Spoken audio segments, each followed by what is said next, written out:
পুজো পুজো করে কিভাবে আশ্বিন আর কার্তিক মাসটা পেরিয়ে গেল বুঝতেই পারলাম না। দেখতে দেখতে অঘ্রান মাসটাও পড়ে গেল আর আমিও প্রেগনেন্সির 7 মাসে পা দিলাম। সকালে উঠে বাগানে গিয়ে দেখলাম এই পেঁপে গাছের জন্য আমার এই শখের বেগুন গাছটা একদম হলুদ হয়ে গেছে। তাই পেঁপে গাছের পাতাগুলো আমি হাতে করেই ভেঙে দিলাম। এবার দেখো গাছটা কিন্তু এখন খুব ভালো করেই আলো পাচ্ছে আর আমি রান্নার জন্য কিছু বেগুন তুলে নিলাম। সেই রান্নাটা আমাকে খুব তাড়াতাড়ি করতে হবে কারণ আজকে আমাকে যেতে হবে হেলথ সেন্টারে চেক আপে। তাই সকালে টুকিটাকি কাজগুলো সেরে আমি এখানে রান্নাটা বসিয়ে নিয়েছি। আর আজকের রান্নাটা কিন্তু আমি খুবই সিম্পল করেছিলাম। এইগুলো হলো আমাদেরই এখানে নদীর চিংড়ি, কাল কিছু রান্না করেছিলাম আর আজকের জন্য কিছু রেখে দিয়েছিলাম। রান্না বান্না কমপ্লিট করে দেওয়ার পর আমি স্নান করে নিয়েছিলাম।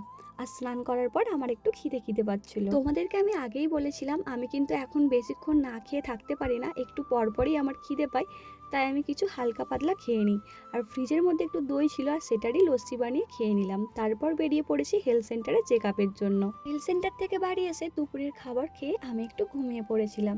আর ঘুম থেকে উঠে এই গাছগুলোতে জল দিয়ে নিয়েছিলাম। যে ফলের মধ্যে খেয়েছিলাম একটা আতা আর একটা কলা, আর আতার মধ্যে কি সুন্দর ছোট ছোট বীজ ছিল আর সেইগুলোই আমি কিন্তু মাটির মধ্যে বসিয়ে দিয়েছিলাম। দেখা যাক গাছ হয় কিনা। আজকের ভিডিওটা এখানেই শেষ করছি।